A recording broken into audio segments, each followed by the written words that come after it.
Երանելի է այն մարդը, որն ամբարիշտների խորհրդով չի շարժվում, մեղավորների ճանապարհին ոտք չի դնում և չարագործների հետ համախոհ չի լինում, այլ հաճույք է ստանում Տիրոջ օրենքներից և գիշեր-ցերեկ խորհում է նրա պատվիրանների մասին։ Նա նման է ջրերի հոսանքի վրա տնկված ծառի, որն իր պտուղը ժամանակին կտա, իսկ նրա տերևը չի թափվի, ու ամեն բան, ինչ էլ որ անի, կհաջողվի նրան։ Այսպես չեն ամբարիշտները, այսպես չեն, այլ նման են հողմափոշու,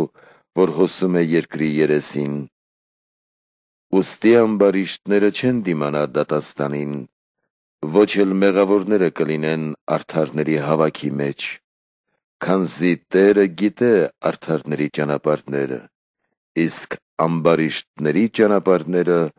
կորստյան են տանում։